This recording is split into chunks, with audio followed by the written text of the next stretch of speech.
Welcome to the second episode of the Totally Legit podcast. Today I am joined by Ed, who is the admin of Pure Hardstone. He has a lot to say about Demon Souls, and we're going to listen to it.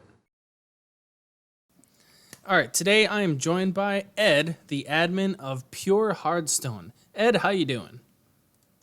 I'm good. Nice day. Sun's shining. Here doing what I love, talking about Dark Souls stuff. Alright. Let's get a little bit of history and context on your page. About how long have you had that up? Not for a super long time. We're probably getting on to upper end of 8 months or so. It's hadn't been around for very long. Not a very big page, but it does what it's supposed to. All right. Share stuff every now and then. Yeah, just a little something fun to get going there. Oh yeah. What motivated you to make the page? I remember, didn't we talk a little bit before you actually made it? Yeah, well, I was seeing all this stuff, and I really just wanted to, at first anyway, I had some memes I was making, just little stuff here and there, and I figured, you know what, I see all these people sharing it in, and how instead of sending it in to see if maybe they'll post it or not, I said, screw it, I'll just make my own and see where it goes. And so I reached out to a bunch of different pages, actually, just asking, hey, can you hook me up with a shout out real quick, get me off the ground? I'd appreciate it. And so I think quite a few people responded, you included, with just, lots of support. It's a great community to be a part of for sure. Oh, yeah. We like to share things around. We're much nicer when it comes to other pages than it comes to advice on Dark Souls. What was your inspiration for choosing the name Pure Hardstone? Well, it's just like with my love for Demon Souls. Actually, Pure Bladestone, another page. I didn't know that he was a page until I had made mine, and somebody had sent me a message saying, "Hey, are you the admin of Pure Bladestone?" And I had to look that up. It's just for me, it's just some little niche thing, because if you look at the content, you can see it's Dark Souls related. But on the other side of that, for people that have played Demon Souls, it's just a little something extra for them to be like, hey, that's something I can understand. Yeah, it's something to really help the Demon Souls fan base bond with. Speaking of Demon Souls, are you in favor of a remake or a sequel? At this point, I would think more of just a remaster would be better. Just so what we've got, like, I would buy a PlayStation 4 if they made a remaster for Demon Souls, just because of the feeling that it captured. And, everybody else, I'd like to kind of see what that's on about. Fatty Vita, I think his name is, on YouTube, made a great video about why Demon Souls would need a remaster. And of course, I mean, why not have both get a sequel afterwards? Oh yeah, I think Bloodborne originally was going to be a sequel, but they scrapped that idea in pre-production, which is And such there was also the kind of conflict with Atlas at the time before they switched over some different companies. So I think there might still be some like issues with rights and like things to publish if Atlas still holds some rights to it or not. Oh yeah, reminds me a bit of System Shock 3. That thing was in rights hell for over a decade. Man. Oh yeah.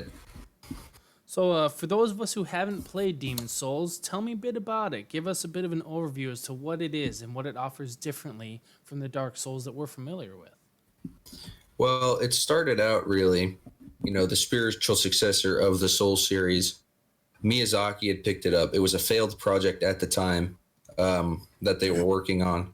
And so Miyazaki ended up picking it up to just see what he could do, because if it fails, it already fails. There's nothing really to lose. Yeah. And ended up failing a little bit. It didn't really do well out of the gate until Dark Souls came out. And then people found out about Demon Souls. It really wasn't until the Soul series took off with, Dark Souls 2 that people came back to start seeing what Demon Souls was all about. Yeah, I think the fact that Demon Souls was an exclusive kind of killed its expansion there. But once Dark Souls came out across everything, it really started to bring an eye to the series and the genre. Oh yeah, and it was really one of the first Souls games, other than the first Dark Souls, that I spent the most time on. Mainly because I could test out all the builds due to a fantastic duplication glitch, which it is. If you think of the item confirmation glitch in the original Dark Souls, I miss that. Imagine glitch. that. Now imagine that, but 100 times easier. Ooh. And if you play the story right and choose an ending, you do get awarded a soul worth 200,000 souls, which you are able to duplicate. So, say in a new game plus you just want to play around with high stats, then, I mean, that's your highway into it. Oh yeah, that's way better than duplicating the Moonlight Butterfly soul 300 times. You got to start somewhere, man. Oh yeah. There's a. You first. What really struck with me for Demon Souls was everything was disconnected but connected in its own way. It does a good correlation is the lanterns from Bloodborne. Yeah, it's the same hunter's dream is the sort of the nexus in Demon Souls, that hub that connects everything that you basically warp to a different area. Yeah. So it's separated. Kind of like, it's set up in a similar arrangement to Firelink Shrine in Dark Souls 3, right? Very vertical. Yeah, and so there's really nowhere you can go. The nexus is, closed off. You've got your NPCs kind of scattered around, and then there's this big stairwell that kind of wraps around the center of the room, and there are archstones which you teleport to. World 1-1, 2-1, 3-1, and you travel to each. Essentially, the headstones from Bloodborne. Yeah, and it's imagine that, and there aren't as many. There's, I think, 5 archstones you can travel to, but the levels are long. There's different layers to each level. All right, I can dig it. The atmosphere too.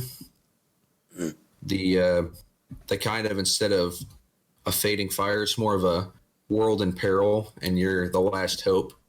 And so you're an adventurer traveling into this demon-ridden world to kill demons. Like kill demons and lull a fog that's come over Boletaria, which is the country setting for Demon Souls. Yep. In a good way. Demons have this wicked vape cloud and are just invading everything. Oh yeah, they went to VapeCon. Oh boy, they're here to vape juices and eat souls, and they've still got plenty of vape juices left. Oh yeah.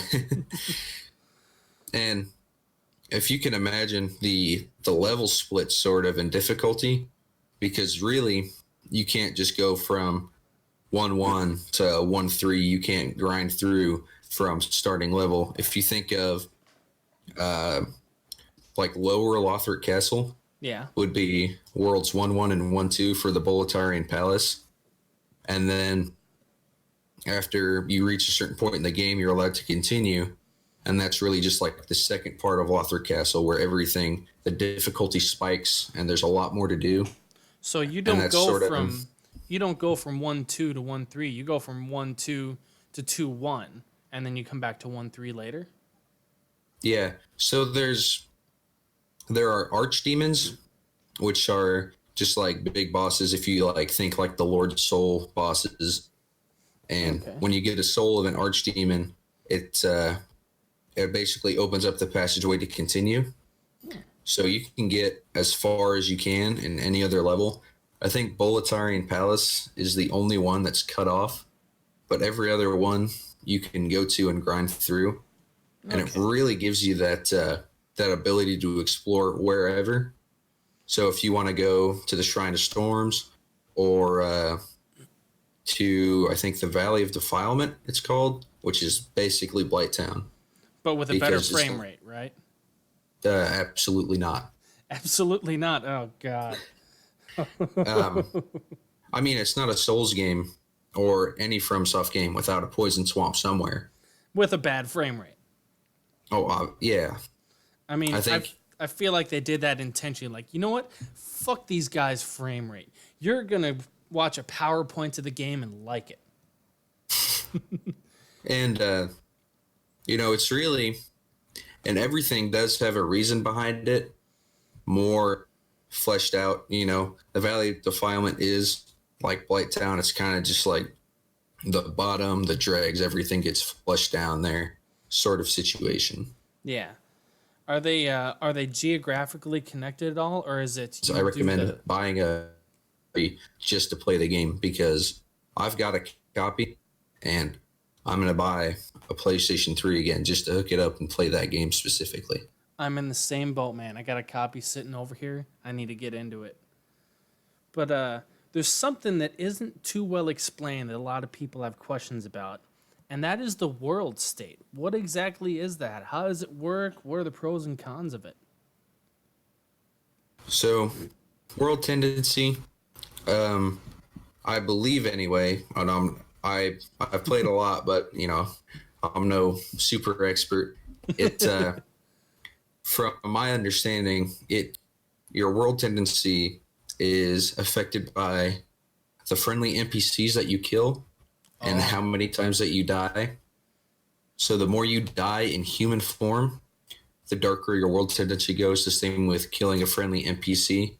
And so the darker the world tendency, the harder it is. The difficulty goes up.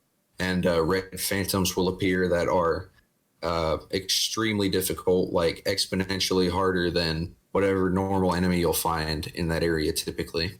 Okay, but dying in soul form doesn't affect world tendency, does it? No. And it has the Dark Soulish feel, Dark Souls 2, where The health when you're in drops. but your health just is cut in half in soul form. Yeah, that's a But pretty brutal feature. yeah, and it doesn't move anywhere past that. It's like imagine like being cursed, Oh except God. yeah, There's no and there's no item to undo that except for something that brings you back to human form, in which case you run the risk of hurting your world tendency, right?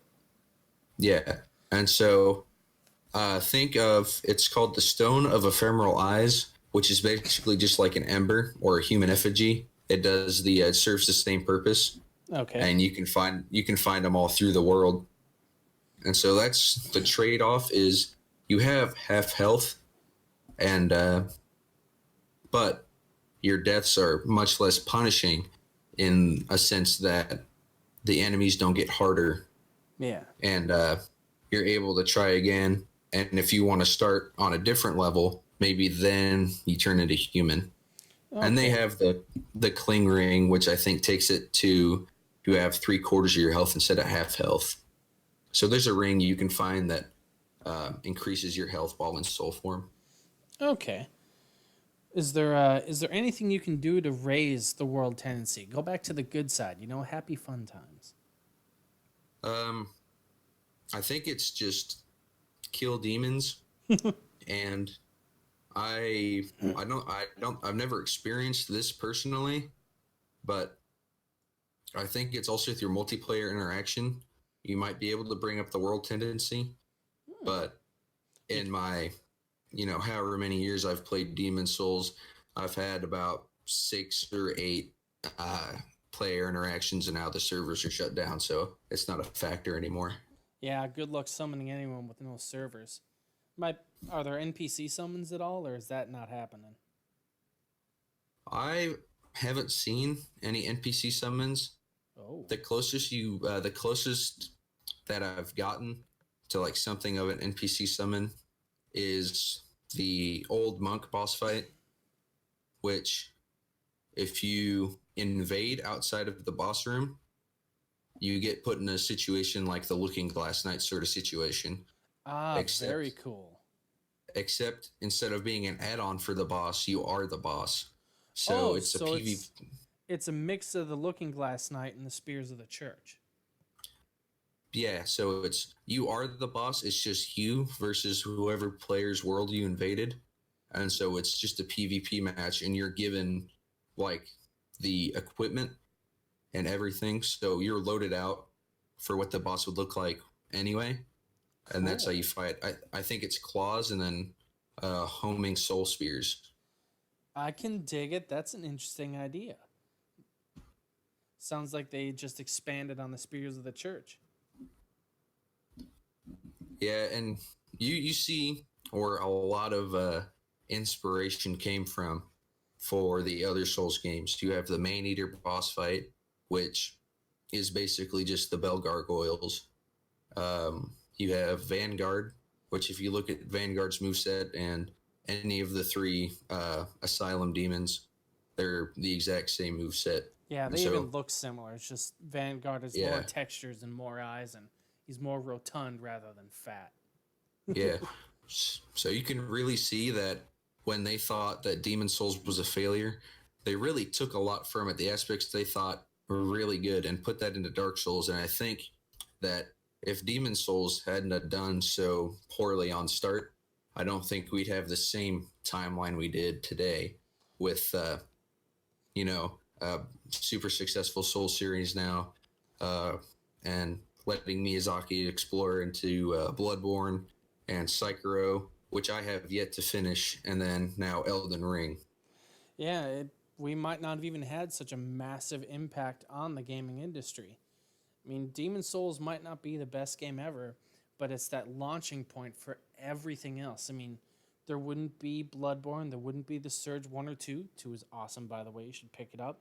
We wouldn't have Neo, we wouldn't have Neo 2 coming out. It's the older brother that didn't get the recognition that all the others got. Yeah, and it's kind of strange to think about, not just Demon Souls, but every other game, because now you've got the term, you know, a game's hard. They say it's not hard. You know, It's before Dark Souls, it was Ninja Gaiden was, you know, the impossible game. And so Dark Souls came in to almost reinvent the wheel. Now we've got, I don't think I've ever heard the term Ninja Gaiden like, but every other day watching YouTube or talking with somebody, Souls like comes up at least 4 or 5 times. fuck, that's what the first episode of this podcast was about. Souls like, what does it mean? Exactly. And so, of course, everybody takes inspiration from different places. So, um, and there are different FromSoft games Oh, where I forgot the name, but it's Tenchu or Armored Core, one of those two. yeah, it's something about Or King's a Field. samurai. Yeah, and there's something about a samurai in a city fighting demons, Yeah. and you can see even there's the same. They use the same sound bites for Demon Souls in that game, Hmm. and so I think it came out just before Demon Souls. I think it's same thing in 2009. So I'll they draw uh inspiration from all over the place. I'll look that up and put it in the notes for this so people can find that. But got a question for you. I asked Refined Claymore this in the first episode, but what does Souls like mean for you? What qualifies? What qualities does a game need to fit the term Souls like? For me, in my personal opinion, I believe Souls like is more of not just a difficulty, because hard difficulty, you know, is fine. But I think Sekiro really captures the Souls like, where each death isn't just a haha fuck you, you're dead. It's an opportunity to learn, Yeah. and you almost have to die to learn. And so it's those mechanics that are subtly built in, where the more you play, the more you fight a boss, whichever Souls game, Bloodborne, um, you really start to look into, you know, this is his move set. You know, it's a game that makes you think, and it has to do that for me to be Souls like. It also has to be lore wise. It has to be, you know, simple enough that everybody can stay invested in the story and not get lost. but complex enough that people who are determined to look more into lore are rewarded with extra information and then can share that and then can get extra things in the game. Yeah. That's my definition, I think. I feel like the former part of that story aspect is almost lacking in Dark Souls 1. I mean, you go into this world, hey, here's all these gods, yada yada, kill bosses, light yourself on fire. But then you get that depth behind it. So I really do agree on the storytelling aspect there, that is huge for a lot of Souls-like games. Not really necessary, but still a huge factor for being fitting of that name. And Demon's Souls really fleshes the story out. It's very clear cut. For the first Dark Souls, and I believe Dark Souls 2 a bit, it's a lot of learning the story based on how much you're willing to read and how much you're willing to look into NPCs and characters and different things that are just all over the world and landscapes. Yeah, I mean, that pile of bricks over on the left might have some implications for the area as a whole, or just where you found this item set. It's storytelling through the environment rather than a cutscene. Yeah, and that's the reason why, if you look up in the Undead Asylum, you see where Oscar got thrown through the ceiling. Demon on the roof. And that's also the reason why you see where Black Iron Tarkus fell and in Anne Orlando. So there's all these subtle things. You don't just say, hey, there's the armor, but then after doing a little bit of research or looking into it, you can see Tarkus left his summon sign, couldn't get across the ceiling, just like a lot of us couldn't on our first try, and he fell. Yeah. So I think Tarkus probably exemplifies, a lot of first-time Souls players.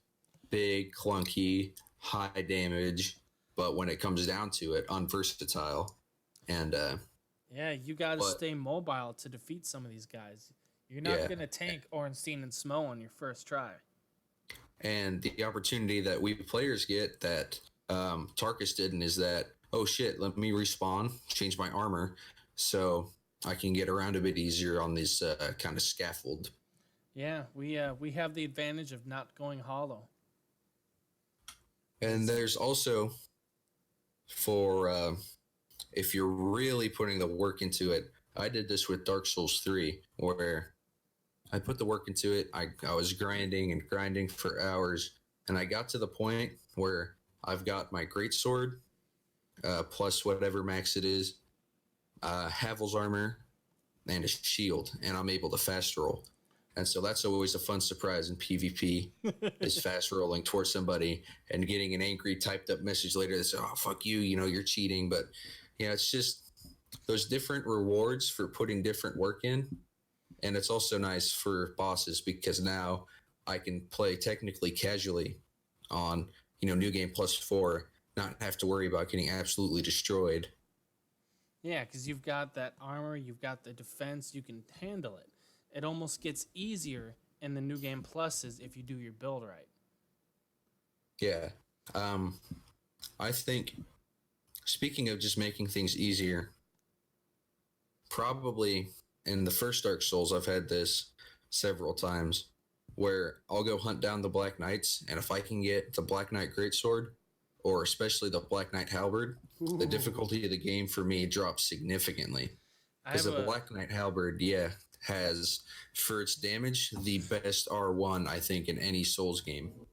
I have a friend who he grinded a bit in order to kill Havel, and he grinded so far that with the Black Knight Halberd, he 5-shot the Gaping Dragon on his first playthrough. Yeah, and that's the kind of thing, the extra rewards for people willing to go the mile. You want to chase down the Black Knight with the Halberd and, try him 5 or 6 times, and then you get that chance, and if, the RNG rolls in your favor, you get the Halberd, and the first half of the game is cake. Yeah, gives you time to explore. And then you get to the second half, and Seath curses your ass and puts you in a cell, and you got to go through the catacombs, and good times. I do the Duke skip every time. See, I don't to, because I like to just stand there and look at Seath and call him a little legless, blind-ass bitch. Fucker can't even breathe firelight. He's got to breathe fire right. He's got to breathe crystals everywhere. Fuck C. He's almost as bad as Yeah. Artorias. Oh man, don't even get me started on Artorias. What, are you an Artorias fanboy? No, I think I'm trapped in the middle because yes, he fucked up bad. Motherfucker got the credit for our work, but also, it's man and his dog, tried his best and didn't succeed, which you can say about a lot of players. And so my argument kind of for Artorias is that the same thing with Tarkus. He doesn't get the same opportunity that we do to try over and over. He got that one chance, and then where he got corrupted. And so it's really just a way to think about it. I mean, I'll fuck Artorias to the moon and back. But, I mean, you have to think also the circumstances of why we fucking hate him now. I mean, it's not like you could have, maybe brought some friends with or had a plan. I don't know. Just fuck Artorias.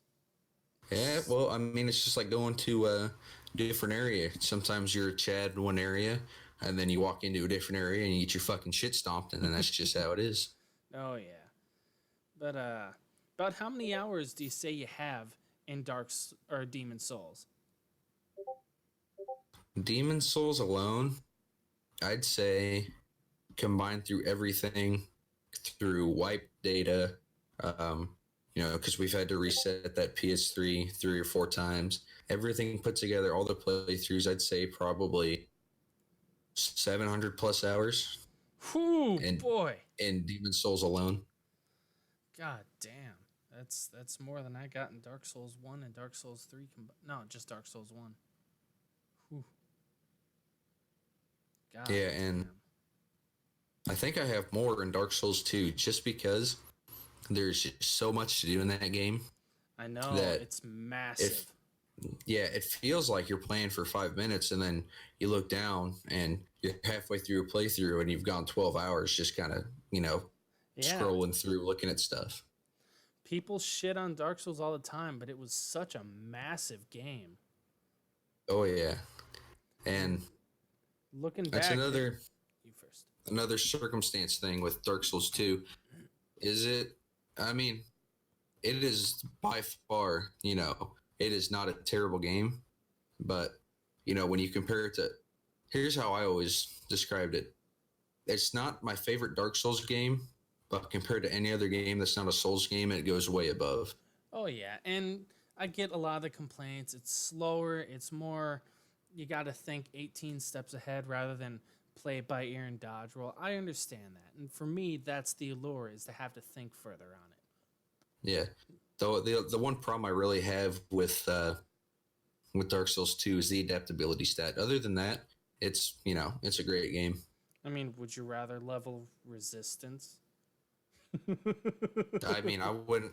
That's the thing, though. It's like you don't have to level resistance. It almost feels like it's required to level adaptability at points. I have a friend who says, that's the stat you need to win the game, whether you like it or not. See, I went through my first playthrough barely putting any points into it because I had no idea what it did. I had to learn through word of mouth, too. I think my first 300 hours with every playthrough were spent without adaptability. And you get really good at dodging, and you get really good at using a shield. Oh, yeah. Shields are actually at their best in Dark Souls 2, man. You grab the tower shield, you get the Baneful Bird Ring, and you can tank boss hits like they're nothing. Ooh. Yeah, that's the shields really changed all through.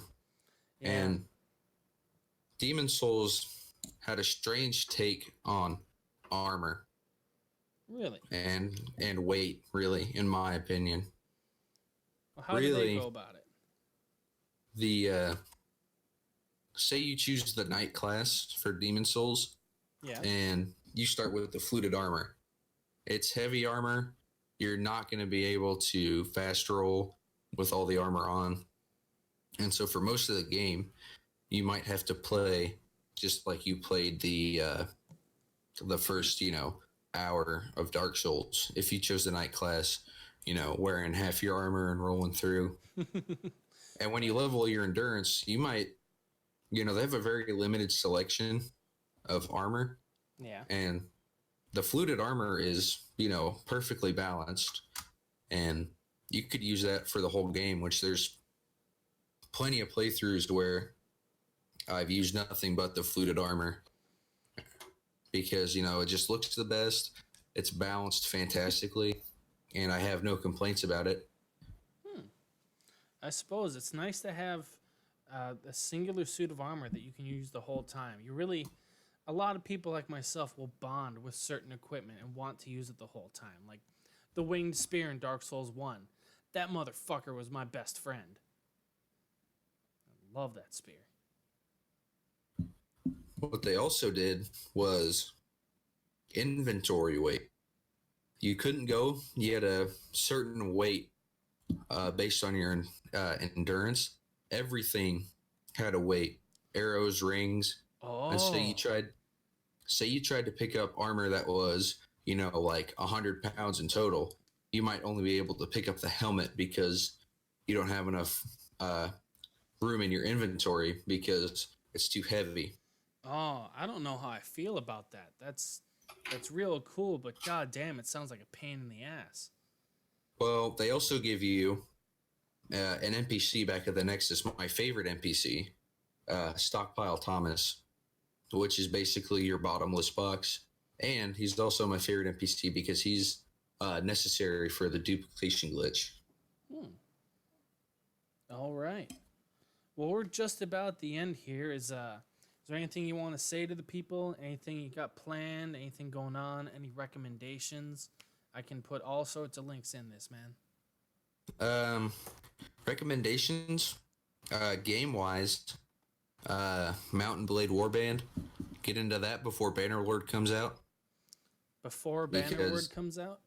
Yeah, Bannerlord was one of the Mountain Blade games that had been in development.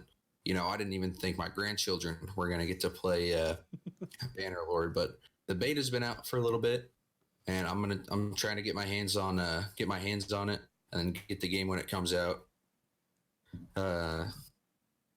Announcements wise, as soon as I get a hold of a Photoshop and everything gets settled down in college, I'm going to do my best to start making more original content, not just for my Facebook page, but for my Instagram page. All right. Am I allowed to plug that page? Yeah, I'm going to link it in the description and everything, dude. All right. This is pure motherfucking Hardstone, all right? I'll talk in Instagram wise because that's a whole different scene as my Instagram page. I'll link that shit too, man. All right. Just JoJo's Cursed Adventure. That one's just a lot of shit posting. JoJo's Bizarre Adventure bullshit. And so if that's your thing, yeah. If that's your thing, that's great. If it's not, that's great too. Everybody's got what they like. But if you don't like JoJo's Bizarre Adventure, you can fuck right off. Fair enough. All right. But, Berserk comes first, obviously. All right. Well, thank you for joining me for this episode of the Totally Legit Podcast. I hope to have you back again soon. Thanks for having me.